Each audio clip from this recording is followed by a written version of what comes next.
how extra special was the win in nationals, given how the Tour de Suisse went, with obviously the tragic loss of your friend Gino? Yeah, it's I'm happy to mention it, happy to talk about it, mention it, just because I feel like it's it's important, to talk about these things, because it's not something that anyone really knows how to deal with. And I certainly know that when the moment finding out about it, it that whole week before nationals was I didn't I was sort of questioning why I was doing what I was doing. I kind of had very little motivation. I think part of it is because I was so focused on the tour. You're so like drilled.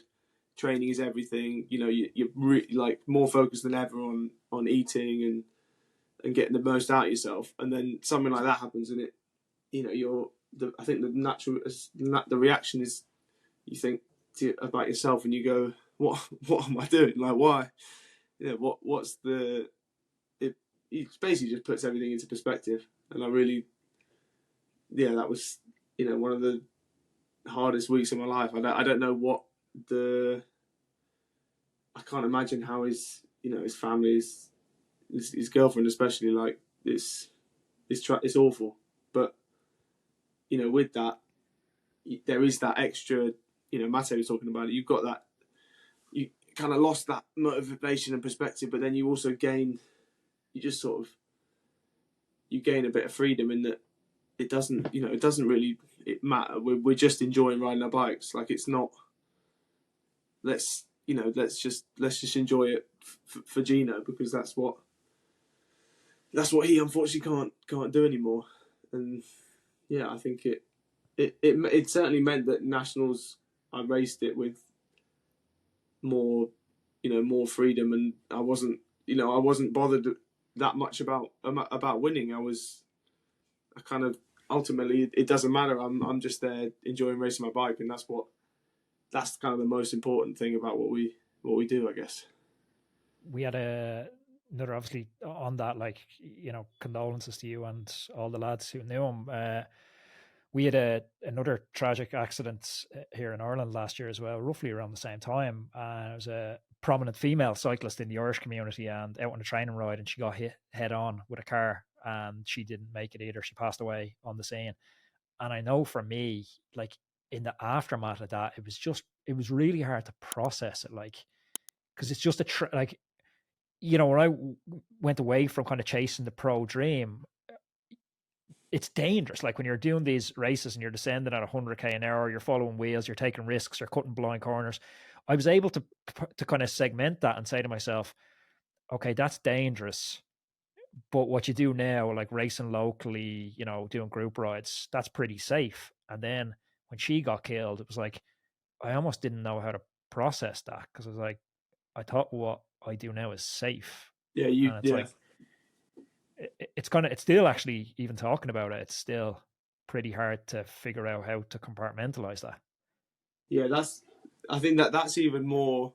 I think the nature of Gino's crash was so particularly unlucky. Like like there were reasons why just where he crashed. I don't want to talk about it, but when, like you said, when it happens on a training ride, which is the day-to-day stuff, it's not, it certainly makes it, I can't imagine it's how to, it's it's definitely a lot to, I mean, no one really knows how to talk about these things, but it's Yeah, always no, better. that's it. It's saying words out loud, isn't it? Yeah, You don't know what to say, like.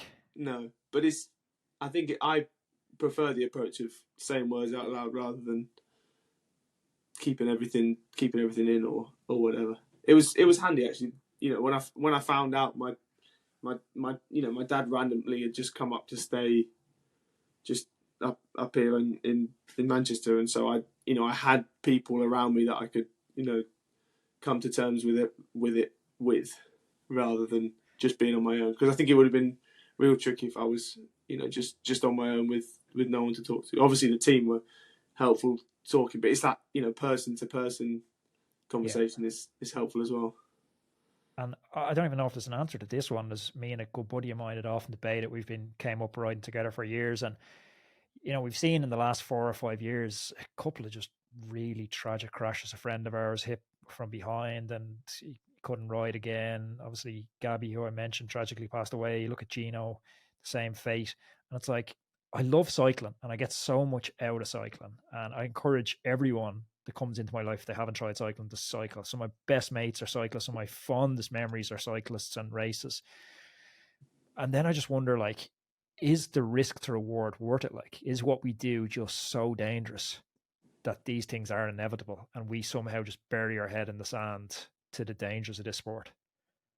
I mean, I think, like I said, in Gino's case, let's face it, it was, particularly unbelievably unlucky. Whereas with drivers and the nature of the roads, and I think with things happening on training rides and out on the roads, not necessarily races, I think there is more awareness to be had, because I just know that drivers have got worse since I've now Did it get better when you have the national champs kit on? Yeah, well, they don't know. They don't give a shit who the champs is. And I think like cars are getting bigger. Like cars, the standard car people buy nowadays is an SUV, and there's less space on the roads for them to overtake. Like there's just, and it's the relationship between cars and drivers. Like it's just, I don't know. People are oblivious though. Really I unlucky, stopped. Yeah. I stopped at the traffic lights with an SUV, and like I wasn't even aggro. I had my headphones in. I was listening to Coldplay or something like that. It's pretty chilled out here. Like I wasn't listening to gangster rap and rolling up on this guy. Rolled up, tapped on the window, and he was nice enough, middle-aged dude. And I was like, "Bro, you're 1 millimeter away from killing me there. Like you passed me at 160 kilometers an hour, and you missed me by a millimeter." I was like, "That was game over." And he was just like totally apologetic and had no idea. He was just in his own dream world, like oblivious to the consequences of that weapon he's driving. I've had a few like that recently, where you say something and they actually don't realise that they've passed you close, and it's and that's almost worse. Like I'd rather they were angry with me or like, oh, get off the road, rather than, oh, I didn't even know I was close to you. Like that's a bit more scary. So I think it's I used to look at people in high vis tops and I'd be like, oh, what a geek. Look at him in his high vis out training on his lights. But you know what? I'm designing like a Roadman orange jersey at the moment for just some extra visibility. Yeah, nice. I now make sure I got a light on my back at the back of the bike and stuff, just because, you just got to be that extra careful just because of drivers. It's just such a, I don't know. I kind of don't understand it half the time. I think because as a pro cyclist, you live a different life to what other people's lives are. Like you have more time on your hands. You're just doing a 4-hour training ride. But on a day-to-day, the driver, like I don't understand why people get so angry. Like All right, so here's my hot take on it. So, right, when I was playing football, and you're obviously in the UK, big football culture, you have a shit week in college, your girlfriend's cheated on you, your parents or your dad's beating you around the place, right? You've had the worst week of your life. Yeah. You play a football match on a Saturday. Whose fault is it? It's the referee's fault. No matter what happened to you that week, it's the referee's fault. Cyclists are becoming the new referee. It's like, oh, my pound doesn't buy me as much anymore. Inflation is killing me. I can't get a job. Government's fucking me over. It's the cyclist's fault. The traffic is shit. It's the cyclist's fault. It's the cyclist's fault. And this rage just seems to be building up that's totally irrational. Yeah. No, I think you hit the nail on the head. It's always, that anger is most of the time irrational.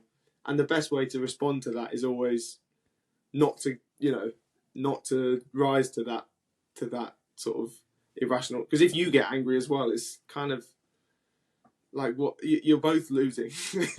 Yeah, it ruins your ride as well, doesn't it? Like you're just going around with big tick head on you for the rest of the day. I think my dad has always said, like, if you can somehow flip it and make them smile, just by being like, oh, this is stupid or whatever, then that's the way to win them over. But it's not easy. It's definitely, I'd say it's more dangerous now than ever to just ride on the road. If you enjoyed this little clip from the podcast, you can check out full episodes of the podcast on any podcast platform, Apple, Spotify, or wherever you get your podcasts. Also, you can click up here for another video that I know you're going to love. And don't forget to subscribe to the channel. See you next day.